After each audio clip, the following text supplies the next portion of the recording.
Bienvenidos, compatriotas de la patria grande. Estamos en vivo, 4 minutitos pasaron de las 20 horas.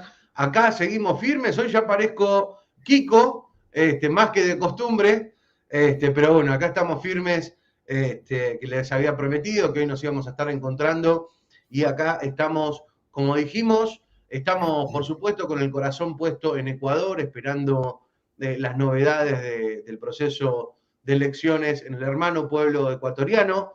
Empieza a circular un exit poll, los famosos boca de urna, que estarían dando como ganador al nene de papá, a este invento del hijo de los Noboa, con todo lo que eso implica. Pero bueno, ya Ecuador tiene experiencia de esto. Ya en el 2017 vimos a todos los medios anunciando un ganador que después terminó no siendo, así que vamos a tomarlo con pinzas, con calma, vamos a esperar datos oficiales y por supuesto en el momento en que tengamos algo que confirmar, vamos a estar acá en vivo apoyando a nuestros hermanos ecuatorianos.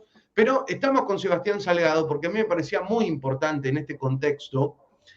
Nosotros tenemos una posibilidad muy importante, yo quizás el más privilegiado, pero ustedes que están ahí del otro lado también, que es poder aprovechar en este momento de tanta confusión, de tanta angustia, en un clima geopolítico súper caldeado, de tener a uno de los mejores analistas de la República Argentina y de habla hispana para preguntarle cosas.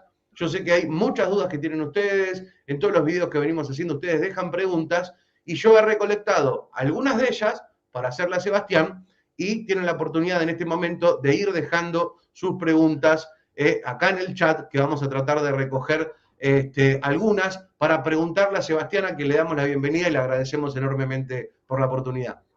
¿Cómo estás, Dani? Bueno, contentos de poder charlar un poco hoy.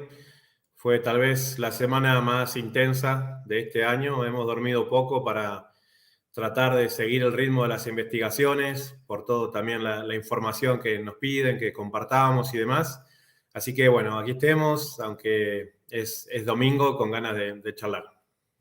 Está buenísimo, Seba, de que te hemos visto de saco y corbata, de traje, circulando por todos los medios. Sé que en este momento estarás contento de estar en la comodidad de tu hogar con un busito para conversar de estos temas. Sí, se nota, se nota que estamos domingueando por acá. Excelente. Bueno, tengo un montón de preguntas para hacerte, Seba. Yo no sé si querés comentarnos sobre las últimas novedades. Hemos puesto como la pregunta principal del encuentro de hoy esto que nos estamos preguntando todos, Seba. ¿Desaparece Gaza de la faz de la Tierra? Arranquemos por ahí. Bueno, yo creo que no deberíamos plantearnos esa opción, porque también quienes piensan estas cosas lo miden, ¿no? A partir de las posturas.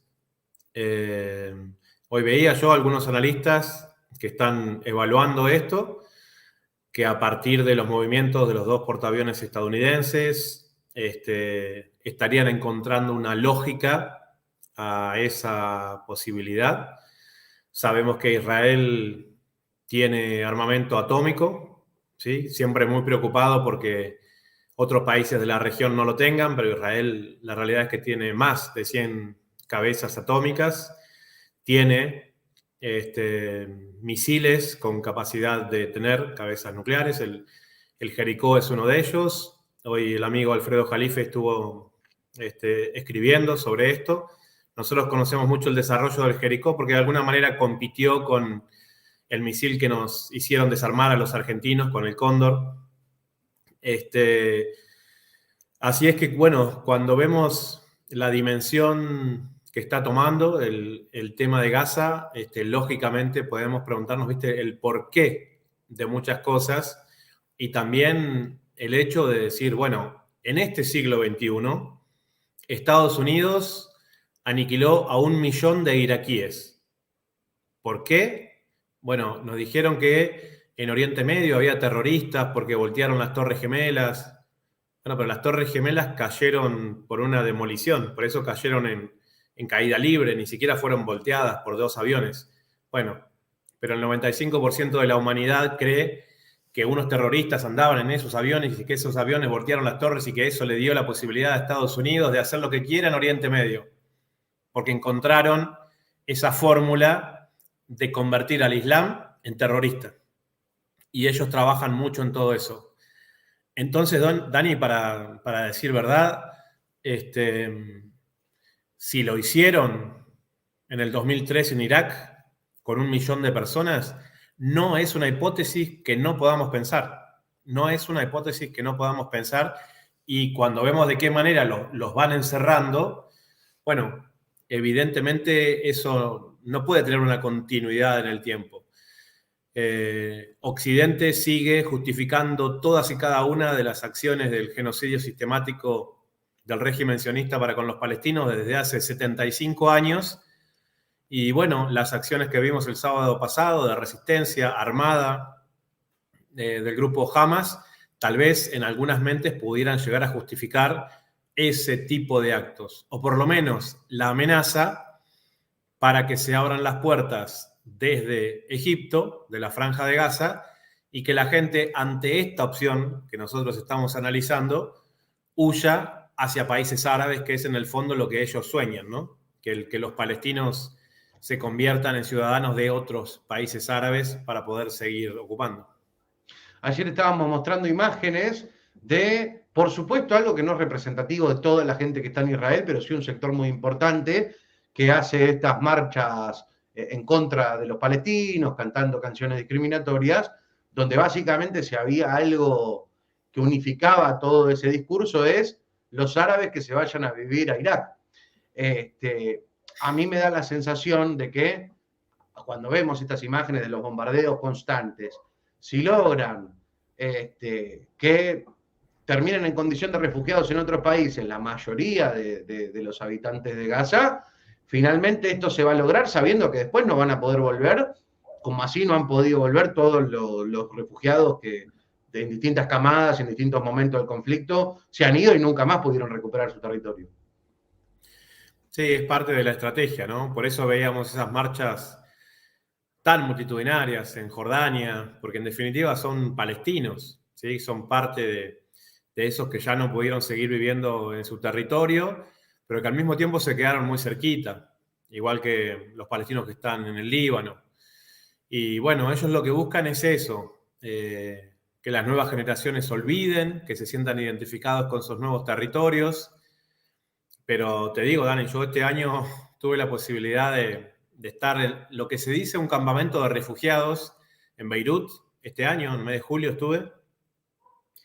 Y bueno, ahora son como, digamos, como suburbios, ¿sí? Porque pasaron tantos años que lo que antes eran campamentos en los suburbios de Beirut, hoy son zonas conurbadas, humildes y pobres.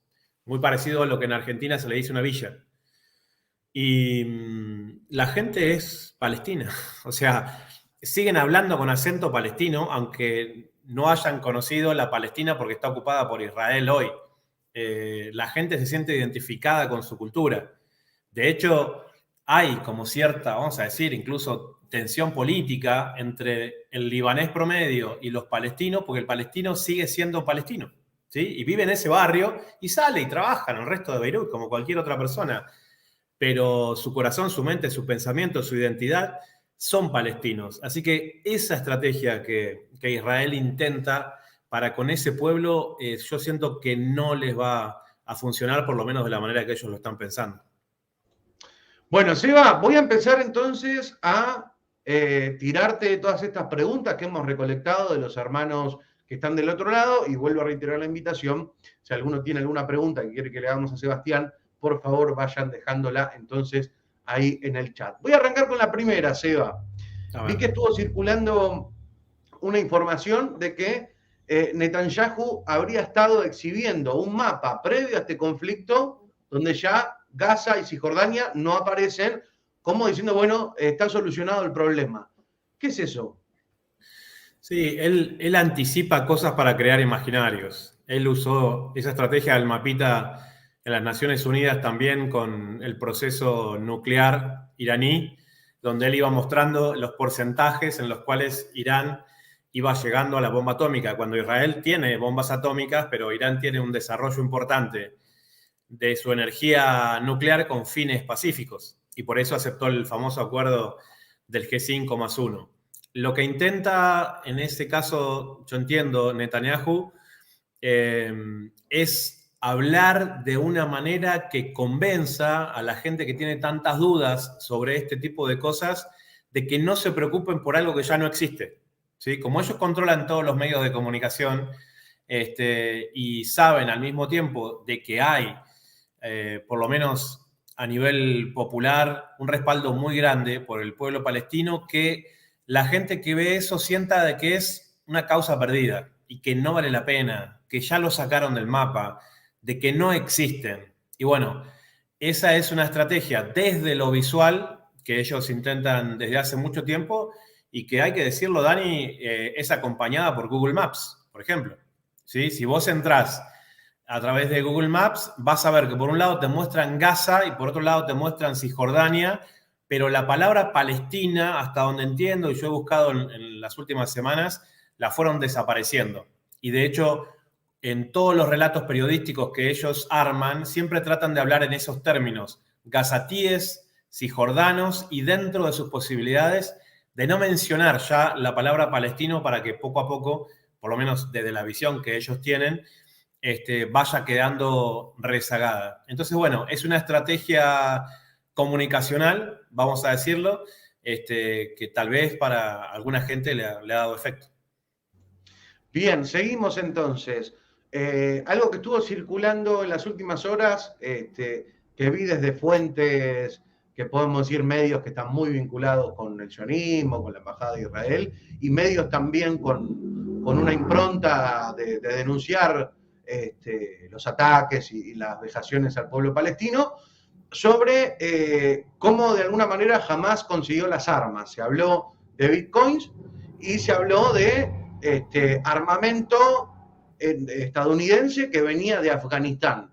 ¿Qué indicios, qué podemos saber de cómo consiguieron las armas, por dónde, y si algo nos dice o qué análisis podemos hacer de esto de que evidentemente eran armas norteamericanas que venían de Afganistán, además de las de Ucrania? Sí, ahí hay que entender muchas veces también que la trazabilidad de un arma de fuego no siempre está acompañada por la industria de origen. ¿Sí? ¿Qué quiero decir con esto?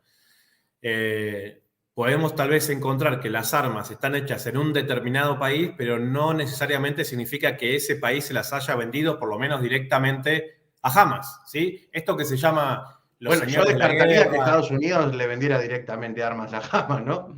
Bueno, por eso. No, pero hay gente que sí lo cree. Hay gente que sí lo cree. Por eso es importante decirlo, porque de golpe pueden comprobar y decir, no, pero miren, las armas eran de Estados Unidos. Yo creo que hay una conjunción de elementos militares ahí, que hay evidentemente de varios países, que son, yo creo que prácticamente nada, ¿no? En lo que es la simetría militar con la capacidad de fuego del ejército sionista, pero que evidentemente la industria armamentística siempre ha puesto por delante el lucro, ¿sí? Como cualquier otra industria, como también lo hace la industria farmacéutica, ¿sí? Entonces, yo creo que ahí se forman espacios de lo que históricamente hemos mencionado como traficantes de armas, que hoy por hoy no solamente tienen la posibilidad de comprar armamento de grueso calibre, sino seguramente tanques, si quisieran, ¿no? Proyectiles. Y lo que nosotros podríamos llegar a pensar es, bueno, ¿cómo es que llegaron a Gaza si es que Israel tiene una logística a través de la cual ellos no podrían tener acceso a ese tipo de cosas?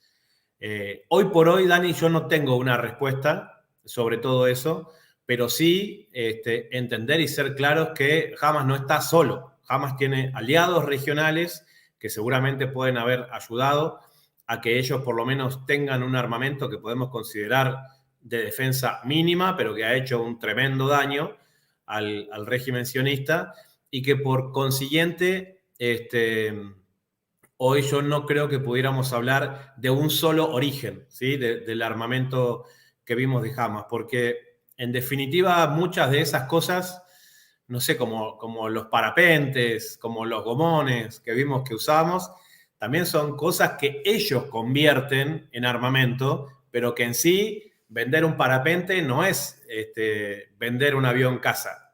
Ellos lo convierten en un transporte aéreo para realizar una acción militar.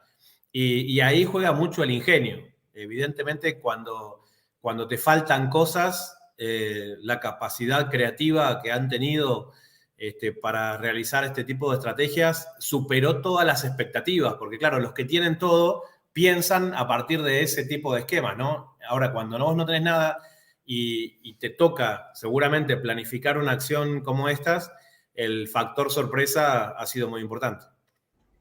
Bien, veo que hay como marcado dos posturas que me parece interesante poder comentar cuáles son los distintos análisis serios que hay a disposición y después podemos contar cuál nos parece más plausible. Pero veíamos un video de una, insisto, voy a hablar en supuesto porque no me consta, de una supuesta ex oficial del ejército israelí que evidentemente trabajaba, por lo que ella decía, en las postas de control, y ella comentaba de que ellos tenían turnos de 4 horas, donde básicamente no los dejaban mirar para los costados, que tenían que estar todo el tiempo viendo una pantalla, y que según el criterio de esta persona es imposible que hayan podido franquear ese sistema de seguridad con los medios y de la manera que se hizo, como dando a entender de que Israel habría de alguna manera permitido este ataque. Sé que hay posiciones encontradas de distintos analistas, me gustaría que nos puedas contar cuál es la tuya y cuáles son las principales líneas que se podrían mencionar al respecto, Seba. Sí, hay como dos grandes posturas. Una es que esto, digamos, ha requerido un nivel de organización y planificación tan grande, y si hay algo en lo que se especializa Israel es en sus servicios de inteligencia, más que en su poder de fuego militar, es que les parece increíble que esto se les hubiera pasado, ¿sí? Ahí aparecieron los egipcios, que son de alguna manera medio socios de los sionistas, diciéndoles, bueno, nosotros los habíamos advertido de que algo se estaba preparando, y el gobierno de Netanyahu dice, sí, pero nosotros estábamos más pendientes de Cisjordania.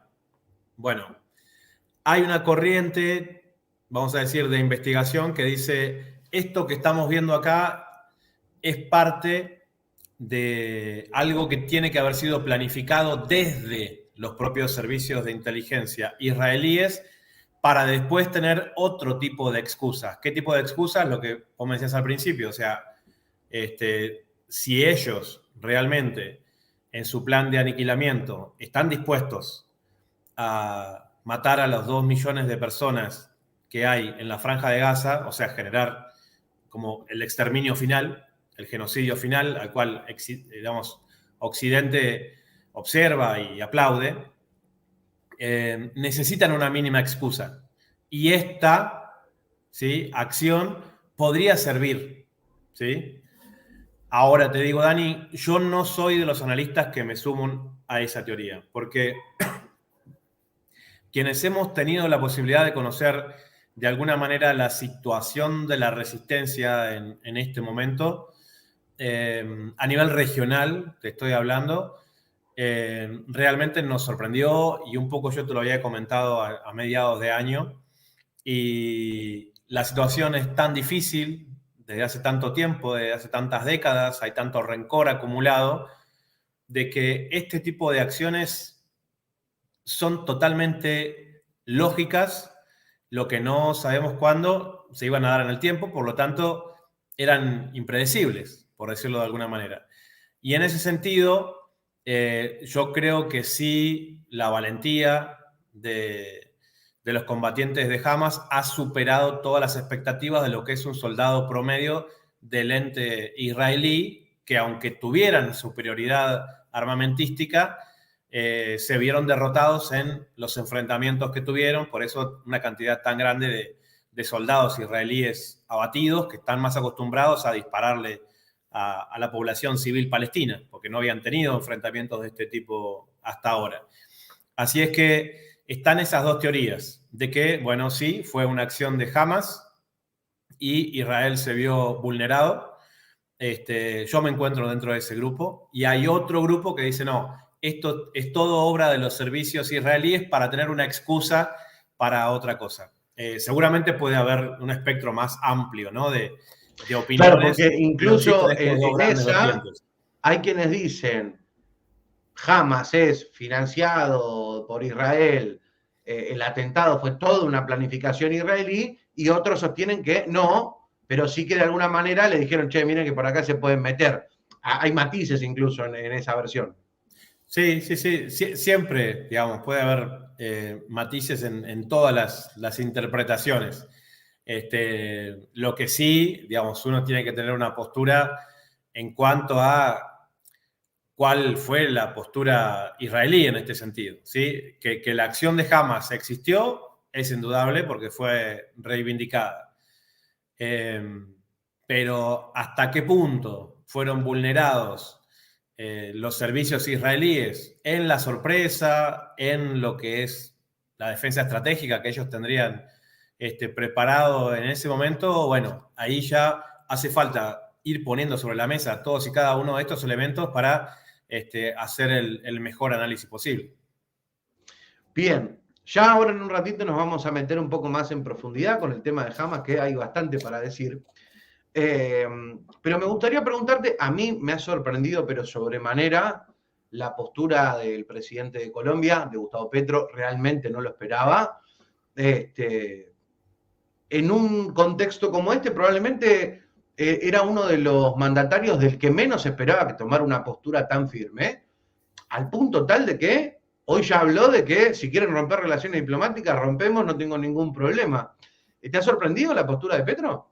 Un poco sí. Lo veníamos siguiendo, ¿no? En el arco internacional. Ya cuando fue la cumbre del G20 acá en Buenos Aires, tuvimos la posibilidad con un grupo de periodistas de entrevistarlo este año, en febrero, acá en Buenos Aires, y me pareció muy sólida una postura cuando decía, mira, en Estados Unidos nos está presionando para que le demos una serie de armamentos que habían quedado en Colombia de rezagos de la etapa soviética, que Colombia le había comprado a la Unión Soviética, para que se los entreguemos a modo de chatarra a Ucrania.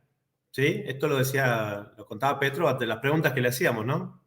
Sobre qué postura tenía sobre el conflicto Rusia-Ucrania. Él dijo, miren, a nosotros nos cuesta dinero tener ese armamento que nunca vamos a volver a usar, pero que al mismo tiempo es muy caro detonarlo y entregarlo. Me convendría mucho entregarlo, que se lo lleven gratis, pero yo no estoy dispuesto a ser parte del grupo de países de la OTAN que le dan armamento a Ucrania en el conflicto con la Federación Rusa.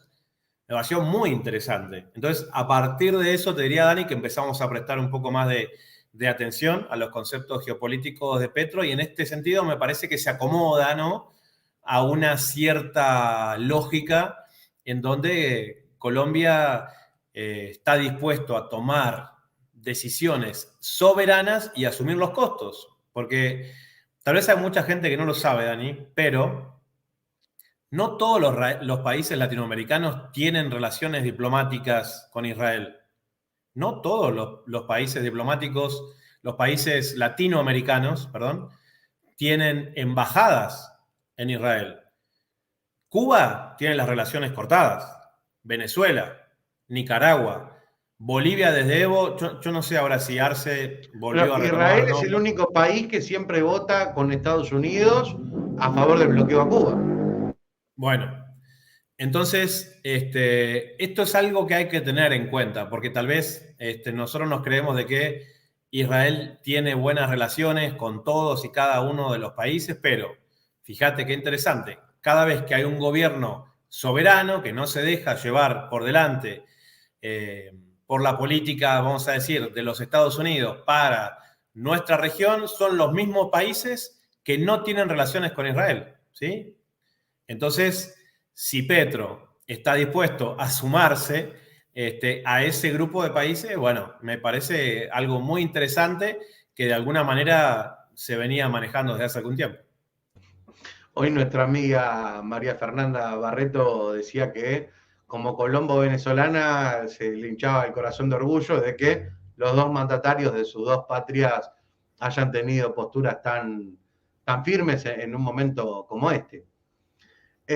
Ahora en un ratito, Seba, quiero que vayamos a cuestiones que les pido disculpas si a alguno le parece que son frivolidades o que ante el horror de lo que estamos viendo, ¿cómo van a hablar de eso? Pero a mí me parece fundamental saber cómo este conflicto le llega a la mayoría, que vamos a ser todos sinceros, la mayoría no se levanta y está desesperada buscando información a ver qué está ocurriendo con la geopolítica, y la aproximación que tiene la mayoría de nuestros compatriotas, o muchos de nuestros compatriotas, es desde la cultura popular. Y quiero que abordemos un poquito eso también, Seba. Quiero recoger algunas preguntas del chat que veo que está muy interesante. Esto te iba a decir. ¿Sabés que me sorprendí mucho de ver muchos hermanos del Salvador y fuera del Salvador, de esos que muchas veces me vienen a insultar cuando decimos nuestras verdades sobre Nayib Bukele, que ayer les ha quedado muy claro quién es Nayib Bukele, y venía a decir, Dani, la verdad, tenía razón todo lo que advertiste sobre este tipo, que él, teniendo origen palestino, ha insultado prácticamente a la patria de sus ancestros, lo podemos decir de esa manera. Sí, incluso todo el sistema represivo de Bukele está amparado en la compra de armamento israelí, ¿sí? Armas automáticas, todo el sistema logístico con la cual él, viste, de alguna manera ha generado este estado de excepción, donde no hay una democracia en El Salvador, en pos de supuestamente esta lucha contra el crimen organizado que él tiene y en la cual, sin lugar a dudas, han detenido a muchos delincuentes y muchas otras personas sin un juicio están encarceladas en este momento. Bueno, toda esa estrategia, incluso parte de la capacitación de muchos uniformados de El Salvador, está vinculada a los servicios israelíes y lo mismo pasa con algunos otros países. Así que, bueno, Bukele es parte de eso y muchas veces, bueno, evidentemente hay gente que traiciona su propia sangre. Seba, acá me están diciendo que se escucha muy encerrado, no tengo idea qué significa que se escuche encerrado, pero confírmeme por favor si se escucha bien o se escucha mal, si se escucha fuerte, si se escucha bajito. Ahí me ¿Los dos confirman en el chat. micrófonos se escuchan mal? ¿El mío o los dos? No, creo que me están diciendo a mí. Ahí ya me van a confirmar. Muchas gracias, Samuel Hernández, por ese superchat que dice Palestinos libres y el pueblo de Israel.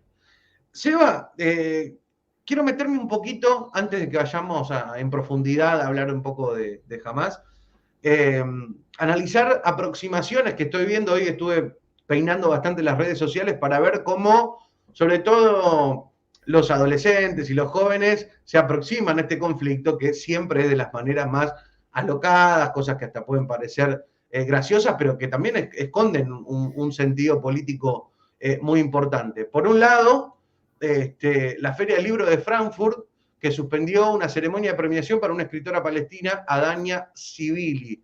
Algo muy parecido a lo que vimos que ocurrió que ya estaban directamente con el conflicto de Rusia y la OTAN, que prohibían a Tchaikovsky. Sí. Sí, evidentemente la batalla cultural también pasa por ahí y la estrategia de ellos es la censura, ¿no? Y bueno, yo creo que el arte sensibiliza siempre de una manera muy especial, es una herramienta tremendamente poderosa, en muchos casos más que el propio periodismo.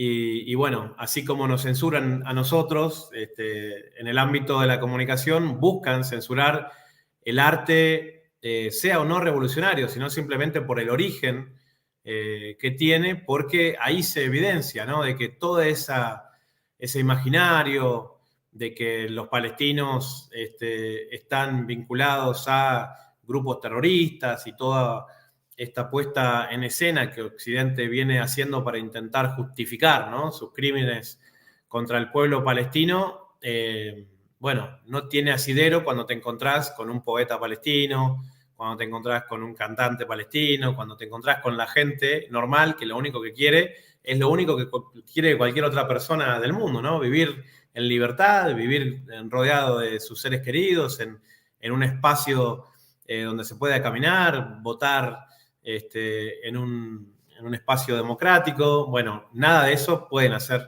los palestinos en este tiempo y eso a través del arte genera mucha sensibilidad y solidaridad, sobre todo. Entonces, son acciones que las hemos visto en diferentes lugares y evidentemente ahora se están profundizando.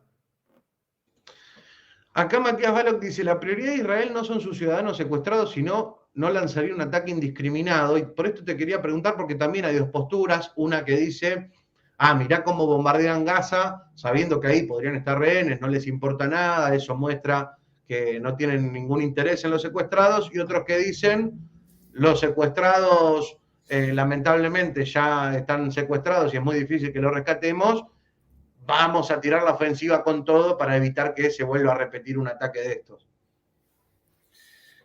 Bueno, yo creo que en la historia el sionismo ha demostrado de que está dispuesto a cobrarse la vida de los propios judíos en pos de sus intereses políticos. ¿Sí?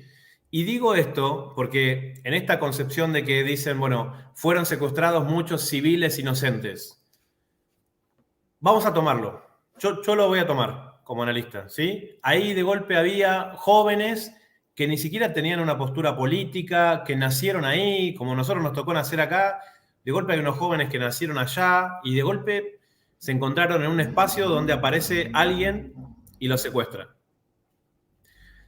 En el año 1940 salían de la Europa ya que empezaba a ser asediada por los nazis, buques con familias judías, algunas de ellas muy pobres, Dani, que buscaban un lugar en paz para vivir. Y aunque faltaban todavía 8 años para la creación del Estado de Israel, la ocupación ya estaba en marcha. Y los nazis y los sionistas trabajaban juntos para que esas familias judías, muchas salidas de Alemania y algunas de otros países europeos, llegaran a Palestina. Uno de esos buques, en 1940, en el puerto de Haifa, se llamó el buque Patria, se encontró con una situación muy especial. Y era que, como todavía Palestina era mandato británico en ese momento, los británicos sintieron que a esa gente la necesitaban en Mauritius, que es una isla pequeñita muy cerquita de Madagascar, dando la vuelta por África del Sur. Y claro, en Palestina ya operaban, vamos a decir, los grupos paramilitares terroristas del sionismo, ¿sí? Sobre todo la Haganah, que es un grupo que después se iba a desprender en otros, que es la banda Esther, el Irgun. Y entonces esos grupos, fíjate, faltaban 8 años todavía para que se creara Israel, pero ya estaban ahí operando, le dicen a los británicos, no, mira, esta gente se va a quedar acá con nosotros porque van a ser pobladores nuestros. Y los británicos le dicen, no, estos los vamos a mandar para Mauritius, ahí cerca de Madagascar, porque dentro del mandato británico esta gente van a ser pobladores nuestros. El Irgun, que era un grupo terrorista, como es la esencia del sionismo, es el terrorismo, decidieron esa noche, antes de que el buque partiera, el buque Patria, no le dejaron siquiera salir del barco a esas familias judías, en muchos casos todas perseguidas, si no se hubieran quedado en Europa. Y lo que hizo este grupo terrorista, sionista, fue dinamitar el barco, Dani. Dinamitar el barco. Ellos preferían matar a esas familias que venían saliendo del asedio de lo que empezaba a ser el asedio nazi, ¿sí? de ese nazismo que empezaba a tener efervescencia desde Alemania. Ellos preferían matar a esas familias judías antes de no poder utilizarlas para su proyecto político. Y estas familias tenían en mente simplemente lo que decimos ahora que tienen los palestinos. Eran familias judías que querían vivir en paz, en un espacio, no estar pendiente de ese totalitarismo alemán nazi que no las dejaba vivir. Y ahí el sionismo mostró eso que a ellos les duele tanto reconocer, que la vida del judío no les interesa nada, ¿sí? No les interesa absolutamente nada.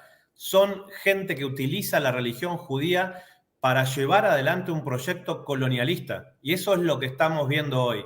Entonces, muy a pesar del dolor que están sintiendo las familias que tienen seres queridos que fueron secuestrados, retenidos por Hamas y que ahora están dentro de Gaza, así como hay muchos más miles de palestinos que en este momento están en las cárceles israelíes, que han muerto miles y miles de ellos en las cárceles israelíes, y que en las cárceles israelíes en este momento también hay cientos de niños palestinos que están ahí desde hace muchos años. Evidentemente, en la estrategia que ellos tengan para llevar adelante la ocupación de Gaza, estos rehenes no significan nada, ¿sí? No significan absolutamente nada. Al contrario, si ellos pudieran maximizar de alguna manera para que a partir de eso se encontrara algún tipo de excusa para generar vamos a decir, un escalamiento de la violencia, bueno, de eso es lo que se encargó siempre el sionismo, y por eso ese ejemplo, a los que les gusta investigar, se lo recomiendo mucho: Buque Patria, 1940, Puerto de Haifa, Haganah, Banda Stern, Irgun, nos muestra el inicio de lo que iba a venir después, y que en todo ese proceso, hasta el día de hoy, que estamos hablando en el 2023, continúa de la misma manera. Continúa absolutamente de la misma manera. Ojalá, si vos me decís a mí, Dani, ¿qué podría pasar ahí? Imagínate lo fantástico que sería que hicieran un intercambio total de prisioneros, que no quedara un solo palestino, ¿sí?, en las cárceles israelíes, porque no hay preso palestino que esté legal en una cárcel de ocupación, y que intercambiaran al 100% de los presos y presas palestinos, de los niños palestinos, por el 100% de los que acaban de secuestrar el Hamas en la Franja de Gaza. Yo no soy ni parte autorizada ni nada, simplemente lo digo desde una concepción humanista de todo esto, pero evidentemente esos no son los planes, o me estaría dando la sensación por las acciones belicistas del gobierno de Netanyahu, esas no son los planes del gobierno israelí en este momento. Muchísimas gracias, Alfredo Marcos Madrid, por ese superchat que dice: felicitaciones, ojalá hubiese más gente como vosotros. Se va a poner un poco bizarro esto, les aviso, pero insisto, muchas veces nos comemos la burbuja de no, acá hablamos de cosas serias, y nos perdemos de algo que es fundamental, que es analizar cómo se aproxima una parte muy importante de nuestros compatriotas a este tipo de conflictos. Hoy, Sebastián, era tendencia en Twitter una actriz porno que se llama Mia Khalifa. Ella es libanesa. En su momento se hizo muy famosa porque escandalizaba a gente del Líbano, diciendo: es una vergüenza que una persona que ha nacido acá se dedica a eso. Jugó un poco también para hacerse famosa con utilizar algunos elementos religiosos del Líbano para grabar este tipo de escenas. Y bueno, imagínate el escándalo que generó. Pero ella siempre se ha expresado a favor de Palestina, pero en este caso puntual hizo una serie de tweets de alguna manera hablando de que lo que ha hecho Hamas generaba justicia, o etcétera. Bueno, te imaginas el escándalo que generó, y hoy era tendencia en Twitter porque Playboy la despidió, y páginas de internet que alojan sus videos pornográficos dijeron que todos los ingresos que generen los videos porno de Mia Khalifa ya no los va a cobrar la actriz, sino que ese dinero va a ir al Estado de Israel, una cosa que ha generado, imagínate la cantidad de memes, de bromas, de chistes. Pero a mí me parece que debe ser un caso único en la historia, y hay un montón de gente que se está enterando de este conflicto, profundizando en este conflicto, porque no entiende por qué un Estado va a cobrar los derechos de videos pornográficos de una actriz. No conocía la historia, Dani, debo confesarlo. Me parece muy interesante. Pero bueno, es un caso que lleva al extremo, ¿no? Con esa profesión que puede ser tan digna como cualquier otra. Yo no tengo ningún preconcepto moral, ni mucho menos, para hablar de una actriz porno.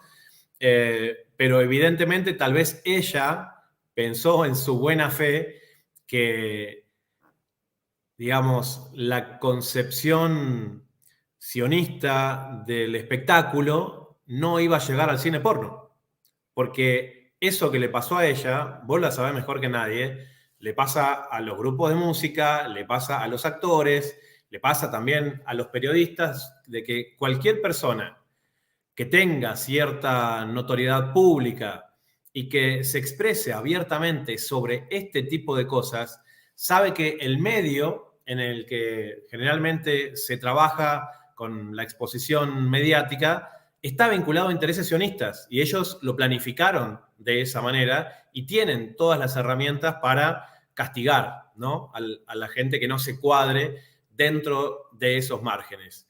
Así es que, bueno, me parece un ejemplo más de esos tantos que hemos visto, pero no tenía información de que los sionistas podían llegar a nutrirse incluso del cine porno. Acá Vanoshka F dice, una pregunta muy general. Casi todos los analistas que escuché avisoraban la próxima crisis bélica China contra Taiwán. ¿Qué pasó? ¿Hubo un cambio de planes en el imperio? Bueno, sí. Lo de China y Taiwán daría la sensación de que está por este momento por lo menos congelado, pero sigue estando muy latente. Lo cierto es que una guerra en el Pacífico para Estados Unidos, más allá del AUKUS que crearon, ¿no?, en esta mini OTAN con Australia y con el Reino Unido también, esa es la sigla del AUKUS, justamente para rearmarse un poco en el Pacífico por si llega a haber un enfrentamiento contra China por el tema Taiwán. Nos da una dimensión de la importancia que le dan a eso. Ahora, la lógica nos dice de que si Estados Unidos se embarca en esa guerra, realmente tiene mucho para perder por el lugar geográfico, por el poderío chino que hay en este momento. Y Estados Unidos hasta ahora lo vemos siempre eligiendo tratar de poner a alguien por delante para que en el caso de una derrota no tengan que asumirla. Lo vemos ahora utilizando a Ucrania para tratar de enfrentarse indirectamente o desgastar a la Federación Rusa, ¿sí?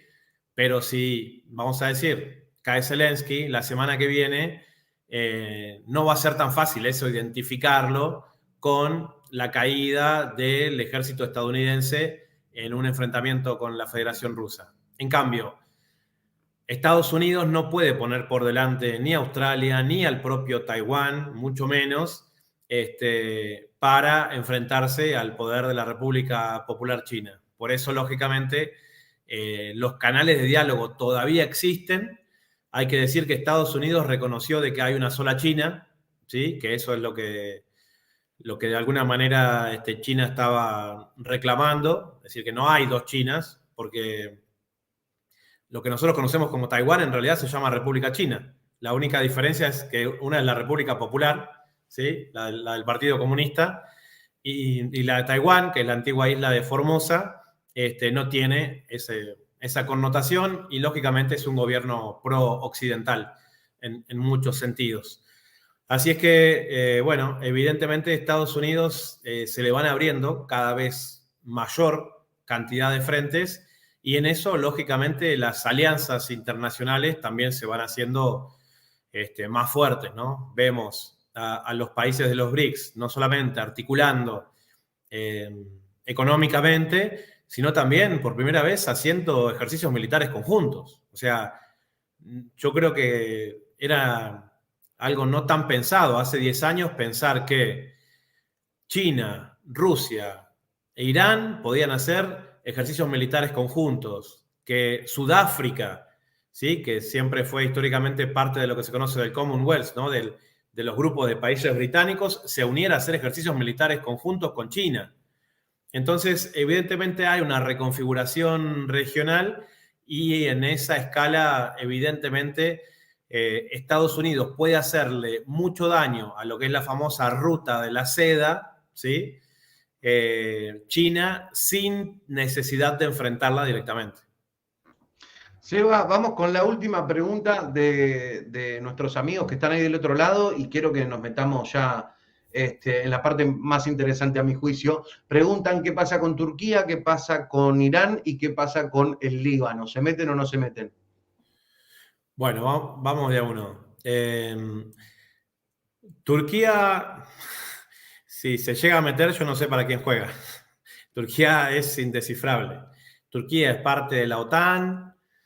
Este, uno hasta último momento no llega a entender a Erdogan. Lo que sí lo he visto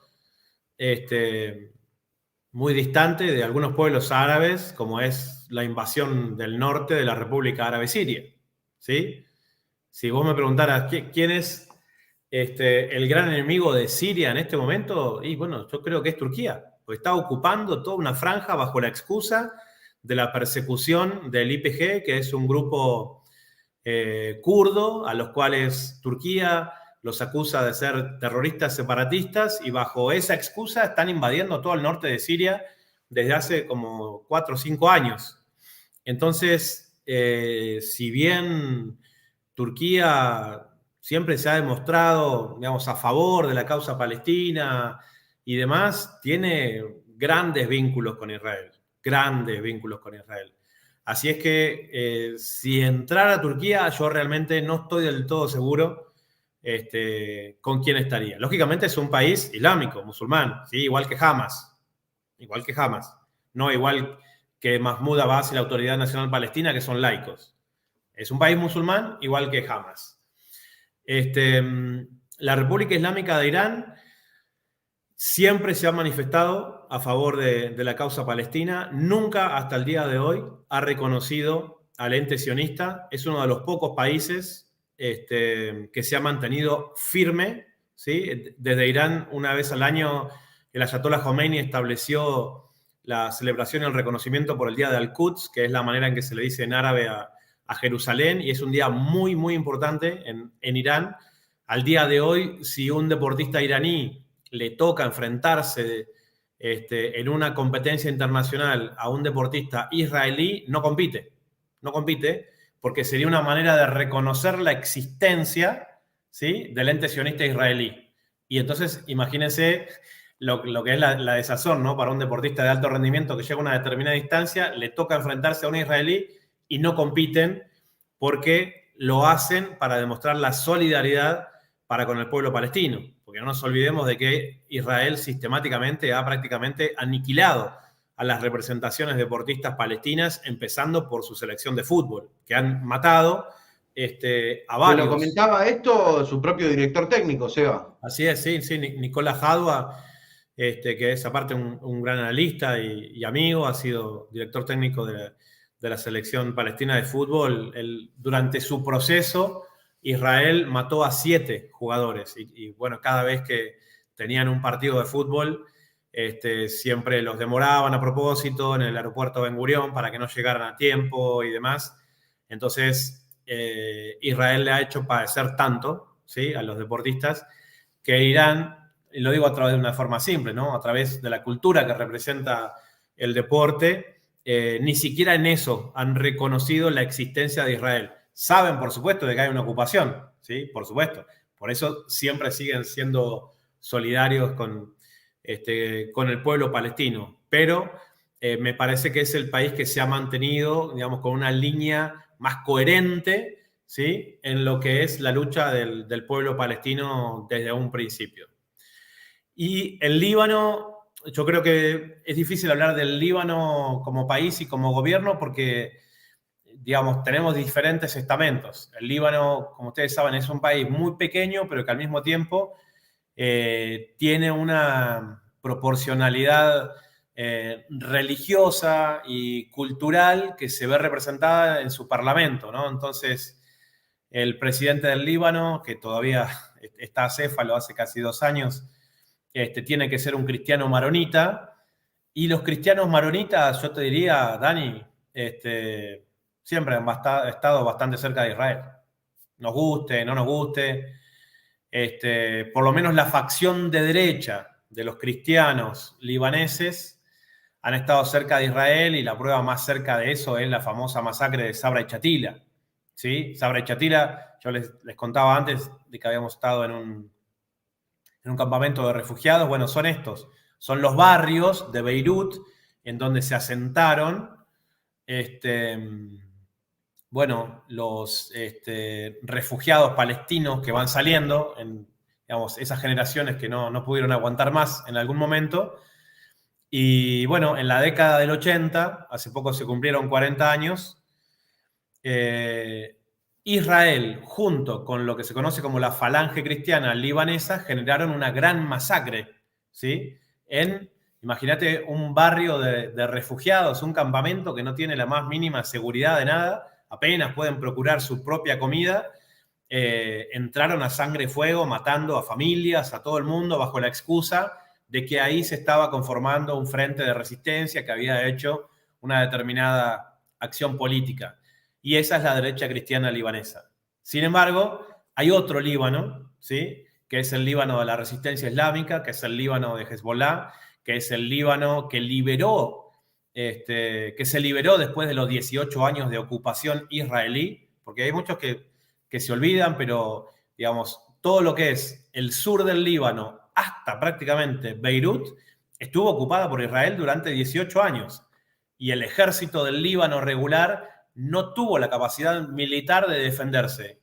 ¿Quién expulsó a Israel militarmente del Líbano? Es Hezbollah, que es un partido político que de hecho tiene una gran representatividad en el Parlamento libanés, que tiene una facción armada militar ordenada. Es un ejército, ¿sí? No un grupo terrorista como lo quieren decir en Occidente. Lo que pasa es que, como los venció de una manera tan contundente, ¿sí? a los israelíes en el Líbano, una manera de ellos de no reconocer esa derrota es decir, son terroristas. Bueno, tal vez a los soldados israelíes les causaba terror saber que venía Hezbollah y huyeron de vuelta hacia su territorio. Entonces, el Líbano, podemos decir como país, es difícil saber qué postura va a tener. Pero sabemos que la resistencia libanesa ha tenido incluso intercambios de fuego en estos días por lo que son las famosas granjas de Sheba, una zona que está en disputa. Seba, déjame preguntarte por la proporción de eso. ¿Eso de alguna manera repercute, tiene peso en este conflicto o fue una pequeña escaramuza en el momento? Yo creo que Hezbollah dejó en claro nada más de que apoyaban esta acción militar de Hamas. Y lo dejaron en claro con una pequeña acción, ¿sí? No solamente con una declaración que podrían haber colgado en internet o con un video de Nasrallah, que es el líder de Hezbollah.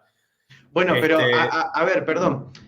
Ahí es donde a la hipótesis de que Hamas es Israel o que Hamas está controlado por los servicios israelíes, cuando Hezbollah muestra tanto apoyo, a mí se me cae un poco esa hipótesis. ¿Cuál es la hipótesis que se cae, Dani, otra vez?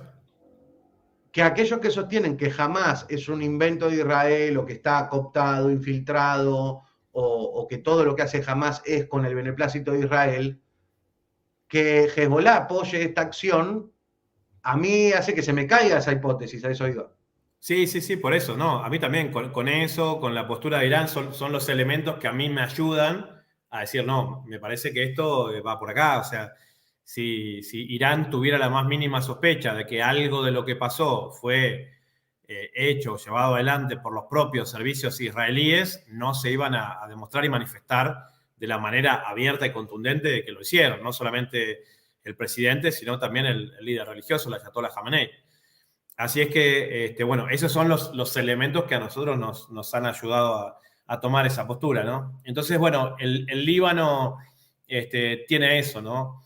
Y es interesante porque acá en Argentina lo que se conoce como la descendencia o la colectividad sirio-libanesa es una de las más importantes. En descendencia es la cuarta o la quinta, ¿sí? Y a mí me interesaba comentar esto, Dani, porque, bueno, tenemos muy buenos amigos sirios y libaneses aquí en Argentina, y vos sabés que esta semana, queriendo monitorear un poco de lo que se hablaba, puse la televisión pública argentina, y ahí en la televisión pública y en los medios argentinos que pagamos todos con nuestros impuestos, hay como un desfile de analistas sionistas que en realidad pertenecen a las mismas universidades públicas que le dan una especie de prestigio y van a justificar este genocidio sistemático de Israel sobre el pueblo palestino. O sea, es demencial por donde lo entiendas. Y me tocó ver a lo que se entiende que es un analista, más los 3 periodistas en la televisión pública que lo entrevistaban en un programa específico de noticias internacionales. Creo que es un señor de apellido Koppel, me puedo equivocar, pero creo que el apellido de este señor es Koppel. Y él dijo, bueno, si esto llega a escalar, o sea que Hezbollah se meta un poco más, lo que vamos a ver en adelante del Líbano va a ser que quede como un gran estacionamiento. Eso dijo este señor en la televisión pública argentina, ante lo cual los 3 periodistas que estaban ahí sentados casi que se lo celebraron.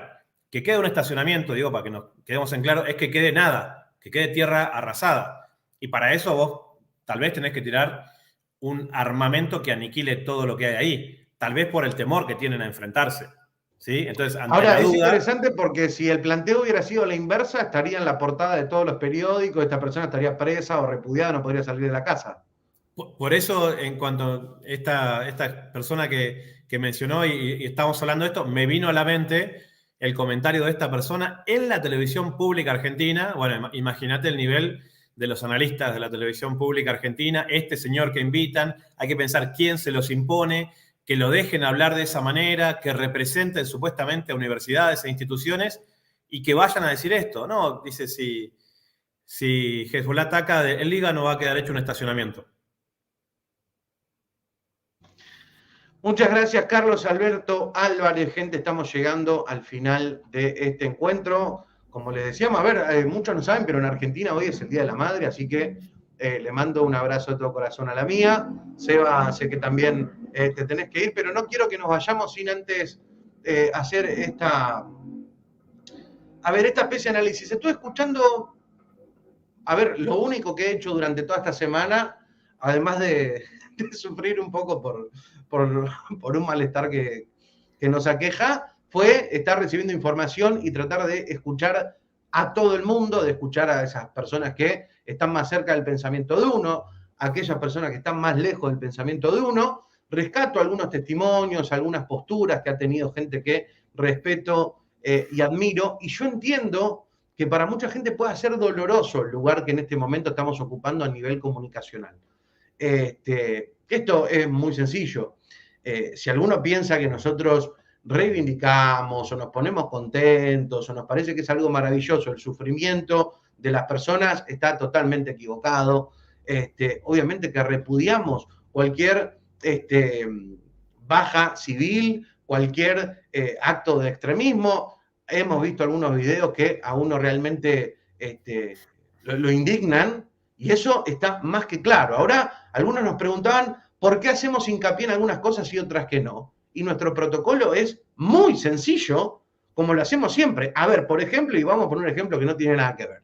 El caso de Insaurralde. Insaurralde, un intendente del conurbano que se fue a gastar un montón de dinero que no sabemos de dónde salió a Marbella.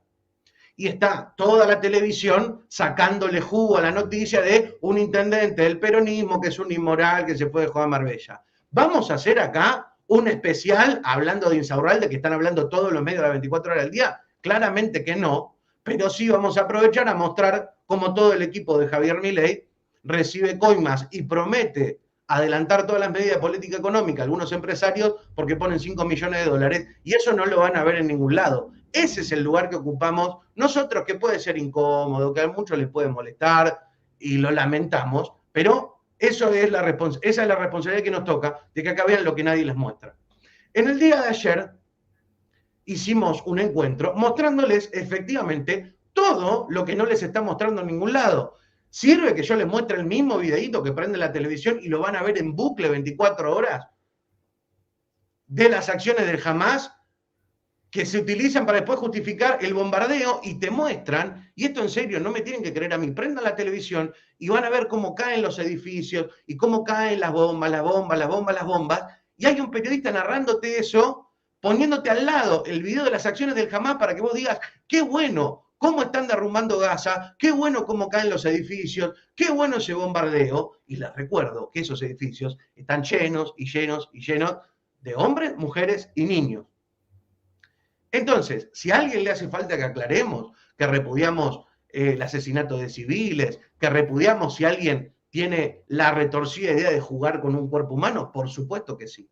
Ahora, no vamos a ser parte del aparato de bombardeo de imágenes que están las 24 horas justificando para que ustedes aplaudan cuando hacen lo que están haciendo con Gaza, de que, no, nadie habla de esto. Bueno, a ver, ya han matado 5.000, 6.000 palestinos, o me estoy quedando súper corto. ¿Qué datos fehacientes, comprobables podemos tener? Ayer mostrábamos cómo incluso a la gente que se estaba escapando de la zona de bombardeo, les tiraban en la carretera. Y eso es lo que no les están mostrando en los medios. Entonces digo, a esta altura, si hace falta aclarar un compromiso con la dignidad humana, lo volvemos a hacer y lo reiteramos. Y nuestra entera solidaridad con gente que está sufriendo esto, con gente que, sin comerla ni beberla, está pagando el precio de un conflicto terrible. Ahora, lo que no hay que perder de vista, y en esto vamos a ser enfáticos e insisto, no nos van a venir a correr desde ningún lugar. Esto se veía venir. Lo que está haciendo Hamas es la consecuencia de 75 años de humillación. ¿Tiene que ver con justificar cosas que son injustificables? No. Ahora, el Estado de Israel sabía perfectamente que esto va a ocurrir. Sebastián, la otra vuelta nos contaba cómo Kissinger viene advirtiendo, empiecen a cambiar, porque esto se va a desmadrar, nadie quiere escuchar, pero claro, ahora vamos a aprovechar, porque hay un montón de gente que no tenía ni idea de este conflicto, y hoy por hoy se entera cómo, mirá qué bueno cómo están masacrando estos árabes que son todos fundamentalistas. Y no vamos a caer en la trampa, no vamos a ser parte para jugar el jueguito de la ecuanimidad, cuando no hay ecuanimidad entre un ejército y 3 millones de civiles con un grupo como el Hamas, del aparato de propaganda para justificar toda esta barbaridad. Y yo insisto, me pongo en el lugar de las víctimas y me duele toda mi entera solidaridad con ellas. Ahora, no vamos a formar parte del aparato de propaganda de demonización de millones de personas que hoy por hoy están tratando de ser exterminadas, y esto es muy claro. No hace falta que me crean a mí, pueden buscar la cantidad de declaraciones, pueden incluso buscar en Google solución de limpieza étnica del conflicto palestino-israelí y ver que hay un montón de gente que está feliz con esto, porque dicen, bueno, solucionamos el tema con los palestinos porque no va a haber más palestinos. Y no vamos a formar parte de esa estrategia bajo ningún punto de vista, ni ser funcionales a esa estrategia bajo ningún punto de vista, aunque ustedes saben perfectamente que nos duelen toda la pérdida de vida. Seba.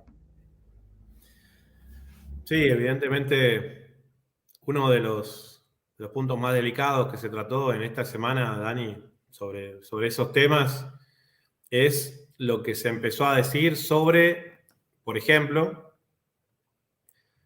las supuestas decapitaciones de bebés.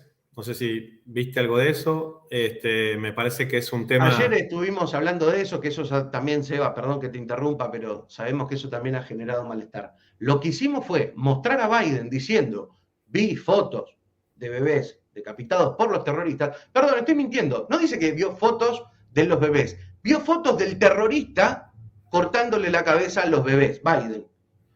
Cuando el periodismo, naturalmente, acudió masivamente a decir, queremos ver la foto, la Casa Blanca hace un comunicado y dice, no, en realidad no hay fotos. Eso fue lo que mostramos. Vale la pena, me voy a tomar el tiempo de aclarar por si alguna persona no entiende, no me conoce bien. Si hay fotos de bebés que les cortaron la cabeza, todo nuestro repudio, es una barbaridad. Ahora, si la propia Casa Blanca dice, che, las fotos no las tenemos, no las tiene la Casa Blanca, no las publica el Estado de Israel, no las publica la CIA, no las publica el FBI, simplemente se los estamos mostrando. Nadie se tiene por qué ofender. Perdón, Seba. No, es que iba por ahí, Dani. Bueno, ese ejemplo de Biden es muy claro. La oficina de prensa de la Casa Blanca, porque si Biden salía a decir, no, perdón, dije boludeces, como presidente, bueno, su credibilidad iba a quedar un poco obvia, por decirlo en esos términos, ¿no? Se iba a ver más claro. Entonces, la oficina de prensa es la que salió a decir, bueno, en realidad el presidente no vio nada, ¿sí? CNN, que había manejado esa noticia, reconoció que al no tener las fuentes, lo tuvieron que sacar a su portal. Estamos hablando de todos, vamos a decir, fuentes estadounidenses, para no darle mucha vuelta a la cosa. Claro, hay algunos medios, uno que se llama I24, que es un medio israelí, que es el que genera la noticia, que hay una periodista y después otra persona las retoma y demás. Y lo que muestran es una especie de cuna o algo así con una mancha roja. Yo estuve buscando todo lo que uno puede encontrar en redes y yo lo que vi es eso, una cuna con una mancha roja, después dos formas que pueden ser de cualquier cosa, quemadas, que uno no sabe qué es lo que hay ahí, y lo que parecería ser el cuerpo de un bebé entero, que le blurean la cara. Bueno, ellos dicen que con eso nosotros tenemos que creer que Hamas decapitó a 40 bebés. Perdón, o sea, no tenemos ni un solo elemento para creer que eso pasó con un solo bebé.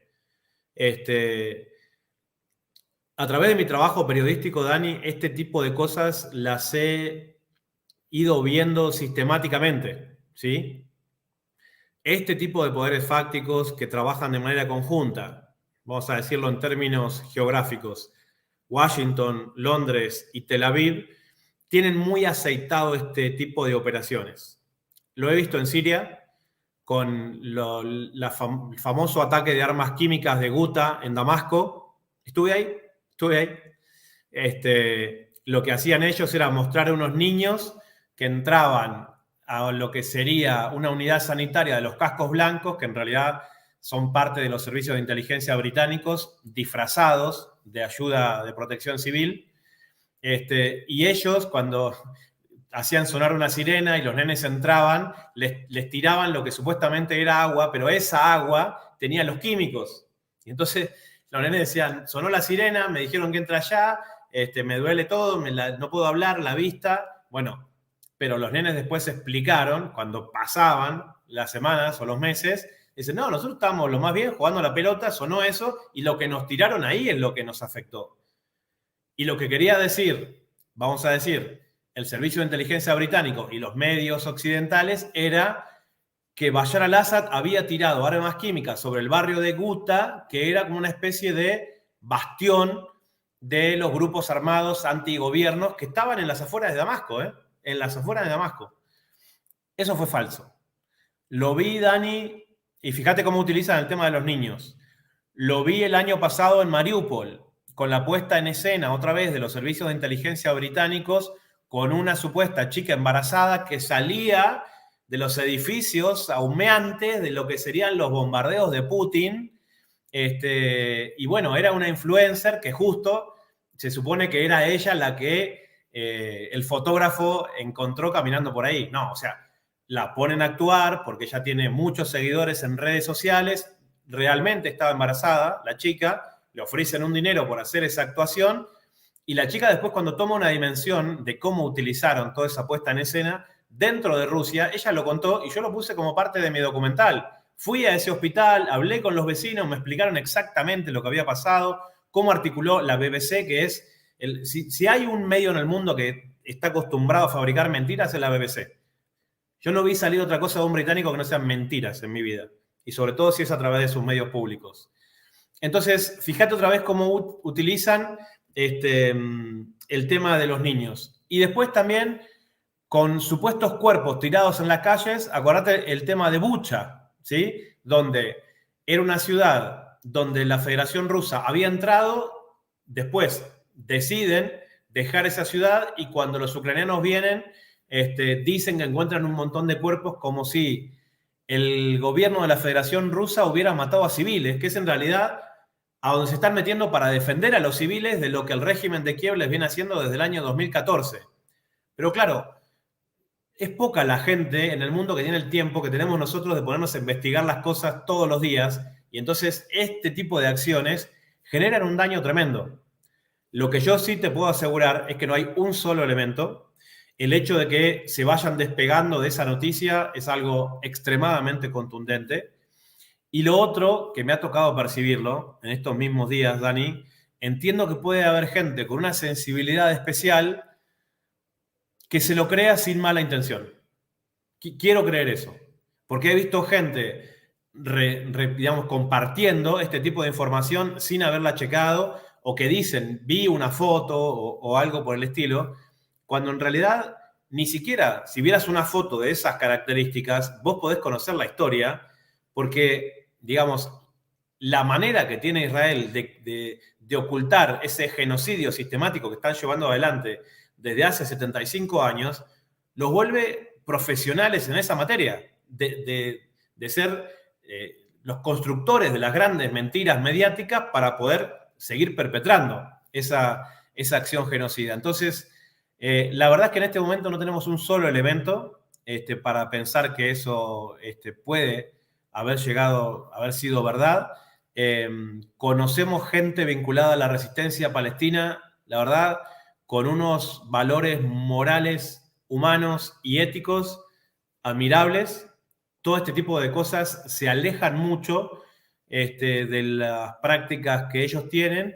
Sin embargo, sí son creaciones occidentales que incluso, Dani, fíjate que están como vinculadas a las cosas que nosotros, bueno, vos sos más joven, pero yo cuando era chico veíamos películas de terror, ¿sí? Porque estamos hablando de terrorismo.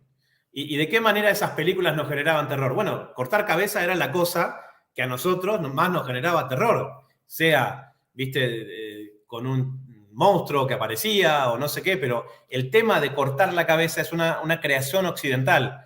Por eso lo hemos visto en el ISIS, ¿sí? El ISIS es un grupo terrorista occidental que se quiere hacer pasar por islámico, que lo utilizaron sobre todo para intentar desestabilizar al gobierno de Bashar al-Assad en Siria. Pero es una creación occidental, ¿sí? Y entonces todos esos videos súper profesionales que hacían hace 5 años, con los tipitos con el monito naranja, las decapitaciones, la sangre que le chorreaba, esos son videos occidentales para generar terror. Ahora, vos fíjate que yo nunca vi al ISIS atacar a Israel. Siempre atacaban a otros pueblos árabes. O sea, me parece que tenían como la brújula corrida. Si decían que eran musulmanes y atacaban a otros musulmanes, la verdad es que ellos aprovechan mucho sobre la falta de conocimiento que hay sobre todo este tipo de cosas y claro, pueden instalar corrientes de opinión. Vos fíjate que se crean corrientes de opinión sobre cosas que nosotros que vivimos en el país que sea, se pueden establecer matrices de pensamiento sobre una determinada cosa que a veces contrastan con lo que nosotros percibimos. Y te dicen, no, la pobreza no es tan alta, ¿viste? Y salís a la calle y la gente está revolviendo la basura. Y decís, no, sí, pará, la cosa está muy mal por acá. Y entonces, cuando se trata de política exterior, es más fácil engañar todavía, porque no es algo que vos puedas comprobar, a no ser que sea a través de las pantallas, ¿no? Seba, me gustaría hacer una reflexión y voy a tomar el comentario acá que hace Evangelina en el chat y dice, lo que le está pasando a Palestina es culpa de Hamás. No se les puede culpar a los israelitas, de hecho, lo de Hamás no les está permitiendo irse, los de Hamás no les están permitiendo irse frente al pedido de evacuación para usarlos de escudo. Yo he leído muchos comentarios de este tipo y sepan que los comprendo a la perfección, porque cualquier persona que aterriza en el conflicto hoy y con esta situación, lo más probable es que no entienda nada. Y acá quiero traer de vuelta el concepto de paz. Yo sé que también muchos se van a enojar con esto que voy a decir, pero me parece que es el momento necesario. Israel y Palestina no están en paz. Hace más de 70 años que no están en paz. No es estar en paz que los palestinos estén tranquilos unos años o no tengan armas o no tengan con qué generar acciones. Eso no es estar en paz. Eso es que un grupo ha aplastado al otro y en todo caso lo que vos estás haciendo es contener un conflicto. Ahora, no es un país pacífico o no es una zona geográfica pacífica, no es paz que haya un pueblo oprimido con el agua racionada, con la luz racionada, con sus derechos y libertades cercenados. Eso no es estar en paz. Eso es en todo caso un conflicto que está comprimido. Entonces yo entiendo que mucha gente diga, bueno, estaba todo bien, volaban mariposas, pajaritos, todo estaba tranquilo y de repente a un grupo se le ocurrió generar una carnicería. escuchaba a Scott Reiter, Seba, que hemos hablado y mostrado algunas cosas de él acá, que es un ex militar norteamericano, y él contaba un poco y describía la acción del Hamas y la equiparaba con la acción del ejército de los Estados Unidos cuando entró a Afganistán. Y decía, nosotros entramos, era una guerra a sangre y fuego, arrasamos un pueblo y no veíamos si había civiles, niños, mujeres, entrábamos a las casas y tiramos una granada, o sea, el tipo contándolo de esta manera, con todo lo crudo que es. Entonces, usted fíjense que cuando Israel bombardea un edificio donde mueren cantidad de hombres, mujeres y niños, es una guerra. Ahora, cuando desde el otro lado se ejerce una acción militar, donde hay bajas civiles, que insisto, nadie va a estar a favor de eso, por supuesto que no, pero eso es un acto de terrorismo. Entonces, hay que hacer el ejercicio de equiparar, porque no puede ser que si vos por blanco, por tu apellido, por occidental, por adinerado, haces una cosa, se llame de una manera, y otro, por árabe, por tener la ceja más gruesa, por tener un apellido distinto, se tipifique de otra forma. Esa zona no está en paz. Lo que está pasando, querida Evangelina, en Palestina, no es culpa de Hamas, es un conflicto que tiene décadas. Los palestinos son los dueños legítimos de esa tierra y están siendo ocupados. Y tenemos que dar la pelea y tomarnos el trabajo de seguir contando y una y otra y otra y otra vez la historia hasta que logremos de alguna manera poder contrarrestar todo ese discurso que justamente buscan que las cosas empiecen hoy y terminen mañana para que nadie entienda absolutamente nada. Seba, yo no sé si querés agregar algo más, si querés decir algo a modo de cierre para los amigos que nos están viendo, agradecerles enormemente todo el apoyo que nos están dando. Sí, solamente comentarios sobre eso. No hay ninguna puerta abierta de Gaza para que la gente se pueda ir a ningún lado. Lo único que hay es que Israel dijo, vamos a bombardear tal lugar, les recuerdo, son 42 kilómetros por 4 y el mar. ¿Sí? Ese espacio hay 2,5 millones de personas, el mayor hacinamiento en el planeta Tierra. Es una cárcel a cielo abierto, es un gueto. El Papa lo mencionó de esa manera, un campo de concentración a cielo abierto. O la mayor cárcel no del puede ser mundo. otra cosa. O sea, están confinados en ese lugar. Y Israel dijo que iba a bombardear Gaza City, que es una parte específica de eso, que la gente salga de ahí. Se arman las caravanas por las calles y lo que hace Israel es bombardear la caravana. ¿Sí? Entonces, tal vez pueda haber gente dentro de Gaza que no esté de acuerdo con las acciones de Hamas. Sí, debe haber. No conozco, pero tal vez debe haber. Lo que sí tenemos que decir es que Hamas tiene, primero, una gran representatividad política para tener ese grupo armado de autodefensa que ellos tienen. Por sobre todas las cosas, es un grupo político que representa a la Franja de Gaza, que no se sientan identificados con la Autoridad Nacional Palestina, que históricamente han sido los carceleros de su propio pueblo. O sea, la Autoridad Nacional Palestina tiene su propia fuerza de represión palestina contra los palestinos. ¿Sí? Eso es la Autoridad Nacional Palestina. Eso es Mahmoud Abbas. Por eso Netanyahu ama a Mahmoud Abbas. Claro, a nivel de declaraciones se dicen cosas unos y otros, pero lo que más necesita Israel es que tengan a alguien que diga cosas pero que no haga nada. ¿Sí?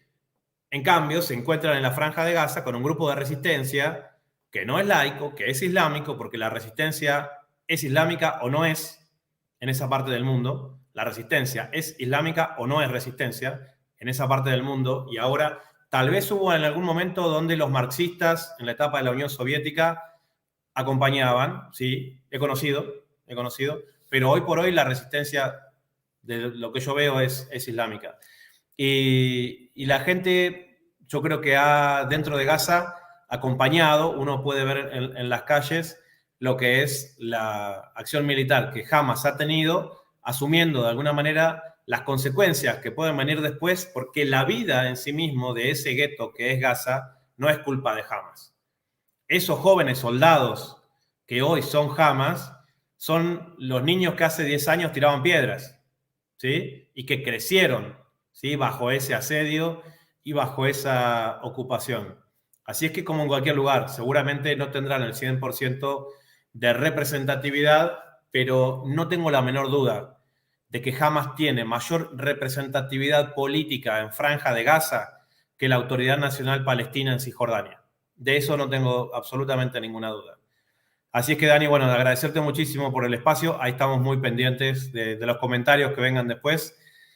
Sabemos que, bueno, puede haber muchas cosas que tengamos que seguir investigando, lo vamos a hacer. Y si en algún momento accedemos a alguna información por la que tengamos que rectificar alguna de las opiniones que estamos teniendo en este momento, no voy a tener ningún problema en hacerlo, porque de eso se nutre un analista. Pero hoy por hoy, cada una de las opiniones que estamos virtiendo acá es, bueno, fruto de mucho tiempo de investigación, no desde que empezó esto la semana pasada, sino de una vida dedicada a estos temas. Seba, muchísimas gracias. Agradecerte por este rato, por haber contestado prácticamente todo lo que nos tiraron. Estamos al pendiente, seguimos y vamos a seguir comentando todo lo que haya para comentar.